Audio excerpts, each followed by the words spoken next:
vamos a ver la distinción entre oración activa, oración pasiva y nos vamos a centrar en uno de los dos grandes tipos de oraciones pasivas. En primer lugar vamos a ver qué es esto de la oración activa y la oración pasiva. Esto tiene que ver con algo que en gramática se llama la voz. La voz hace referencia a esta diferencia gramatical entre dos tipos de estructuras sintácticas, entre dos tipos de oraciones, y esta distinción tiene que ver, es sintáctica y semántica, es decir, es una distinción de estructura, del tipo de sintagmas y de cómo se organizan dentro de la oración, y semántica, de lo que significan, de su significado. Entonces, podemos establecer, o decimos, en español hay claramente voz activa, voz pasiva. Muchos gramáticos también hablan de una tercera voz que es la voz media. Otros gramáticos discuten si realmente existe esta voz media en castellano.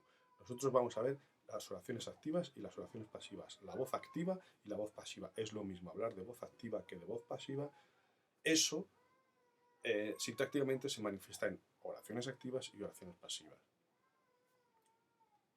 Vamos a ver desde el punto de vista semántico, es decir, por su significado, en qué se distinguen estas dos oraciones. Pues tenemos por un lado, las oraciones activas son aquellas de las que podemos decir que el sujeto, es decir, aquella parte de la oración que concuerda en número y persona con el verbo, el sujeto es el que hace la acción del verbo.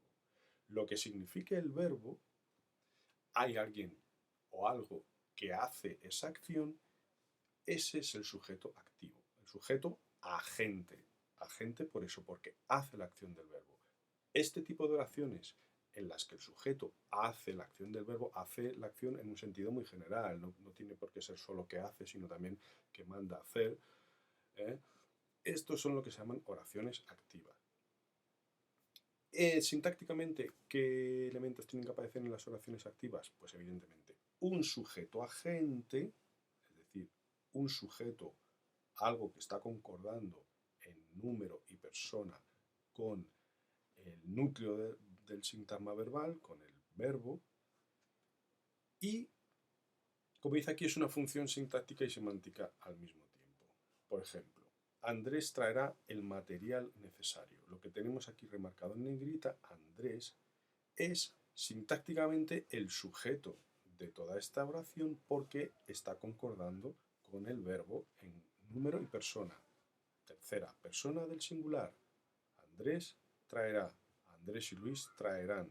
Andrés traerá. Por eso es su sujeto, porque concuerda obligatoriamente con el verbo. Pero semánticamente, en cuanto a significado, es un sujeto agente, puesto que es el que hace la acción, la acción verbal. Es el que hace la acción de traer. ¿Quién es el que trae? Andrés. Aquí coincide el agente con lo que concuerda obligatoriamente con el verbo. Con el verbo que está en voz activa. Ya sabéis que los verbos en voz activa pueden ser una forma simple, una forma compuesta o incluso una perífrasis verbal. Ya he resuelto el cubo de Rubik. Esto es otra oración activa. Esto es otra oración activa. El sujeto está omitido, primera persona en singular, que concuerda con he resuelto, el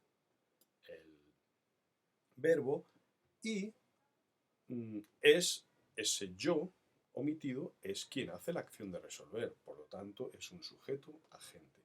Estos serían pues las oraciones activas, aquellas que tienen un sujeto agente, algo que concuerda en número y persona con el verbo y que a la vez, al mismo tiempo, es el que realiza la acción verbal.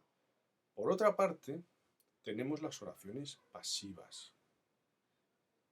Las oraciones pasivas son aquellas en las que el sujeto ya no es el que hace la acción del verbo, sino el que la recibe o padece. El sujeto, lo que está concordando con el verbo, recibe o padece la acción verbal, no es el agente de la acción. En la estructura sintáctica de las oraciones pasivas hay que tener en cuenta que hay dos tipos. La pasiva perifrástica y la pasiva refleja. En este primer vídeo y en esta primera parte de la materia nos vamos a centrar primero en las pasivas perifrásticas. Las pasivas perifrásticas tienen que tener los siguientes elementos. Un sujeto paciente, un verbo en voz pasiva y luego opcional un complemento agente. Esos tres elementos pueden aparecer en una oración pasiva. Desde luego, el complemento agente es opcional, no siempre aparece, pero el sujeto paciente, ya sea sujeto léxico u omitido, desde luego, toda oración tiene que tener un sujeto, a no ser que sea una oración impersonal, pero las oraciones pasivas no tienen sujetos impersonales. Perdón, no son oraciones impersonales, y un verbo, eso sí, en este caso, en voz pasiva. Veamos este ejemplo. Esta asignatura será impartida por nuestra tutora. Esta asignatura será impartida por nuestra tutora. Aquí tenemos remarcado el sujeto. Esta asignatura, este sintagma nominal, esta asignatura, está concordando con el verbo en voz pasiva, que es será impartida, está concordando en número y persona, y es el sujeto, esta asignatura es el sujeto porque concuerda en persona y número con el verbo. Está en singular obligatoriamente. Esta asignatura será impartida, serán impartidas, esta asignatura serán impartidas, no. Estas asignaturas serán impartidas. Por tanto, vemos que esta asignatura está concordando con el verbo, es el sujeto sintáctico, que concuerda con el verbo en voz pasiva, que es el segundo elemento de estas oraciones pasivas, el verbo en voz pasiva. Los verbos en voz pasiva son perífrasis verbales, es decir, formas verbales complejas formadas por un verbo auxiliar que es el que aporta la persona, el número, el tiempo, el aspecto y modo, pero no un verbo auxiliar cualquiera, tiene que ser el verbo ser o el verbo estar. El verbo ser o el verbo estar, generalmente el verbo ser. Y un verbo auxiliado, una forma no personal, que es la que aporta el significado. Pero además no cualquier forma no personal, tiene que ser el participio. El participio es el que aporta el significado. Aquí que tenemos, será impartida. Será es el verbo ser en futuro, tercera persona singular de futuro simple, e impartida el participio del verbo impartir. Será es el que aporta la tercera persona singular, futuro, simple, modo indicativo. Toda esa información gramatical está en el verbo auxiliar, el verbo ser, y el significado del verbo impartir, el significado semántico fuerte del verbo está en la forma no personal, en el participio. Esto es lo que da nombre a este tipo de oraciones pasivas, a las pasivas perifrásticas. Se llaman así porque están formadas con un verbo con una forma perifrástica. Veamos este ejemplo. El violín fue tocado armoniosamente por el músico. Vemos que el verbo fue tocado está en voz pasiva. El verbo ser, pretérito perfecto simple del verbo ser, tercera persona del singular de pretérito perfecto simple del verbo ser, y el participio del verbo tocar.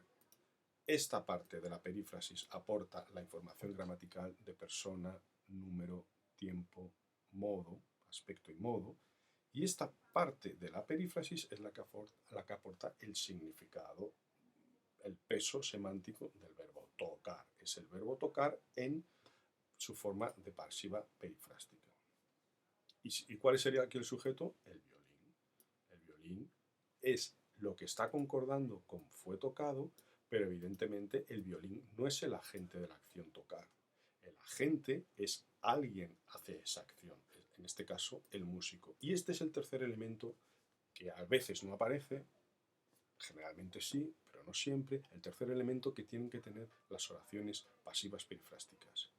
El complemento agente. El complemento agente. Si os dais cuenta, el nombre de este complemento ya nos da una pista sobre su significado. Complemento agente. Complemento porque es una parte de la oración que complementa al verbo. En este caso, al verbo la forma perifrástica del verbo tocar, la forma pasiva perifrástica de tocar, fue tocado. Un complemento, porque eso, en este caso, complemento del verbo. Y agente, su propio nombre lo indica, agente porque indica quién hace la acción del verbo. ¿Quién hace la acción del verbo? En el violín fue tocado armoniosamente por el músico. El músico. El músico, que es el término de la preposición por, es el agente de tocar. Es quien toca armoniosamente. Pues a este complemento, a esta parte de la oración que indica el agente de un verbo en pasiva perifrástica, eso es a lo que le llamamos complemento agente.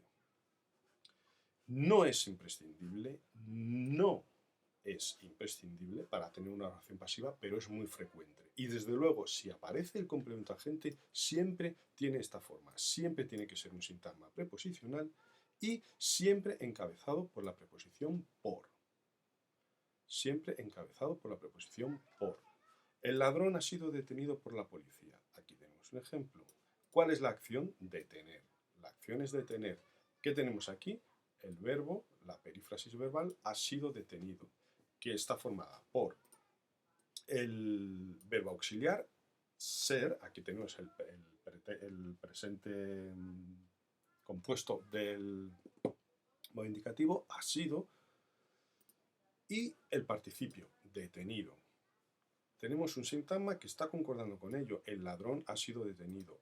Si yo hago la prueba de concordancia, han sido detenidos, el ladrón han sido detenidos por la policía, los ladrones han sido detenidos por la policía. Esta parte es la que está concordando con el verbo. Por lo tanto, esta parte, este sintagma nominal, es el sujeto. Sujeto sintáctico, porque concuerda con el verbo. Sujeto sintáctico, pero no indica el agente de la acción, porque quien detiene es esta, la policía. Y esto es el complemento agente, complemento que indica el agente, el que hace la acción del verbo. Y es un complemento agente de libro, encabezado por la preposición por y seguido por, para la redundancia, seguido por su término, el sintagma nominal, que indica quién es realmente el que hace la acción del verbo. Por último, en esta parte del vídeo vamos a ver cómo se transforma de oración, cómo se hace la transformación de una oración de activa a pasiva. Pero bueno, eso lo vamos a dejar para un vídeo posterior.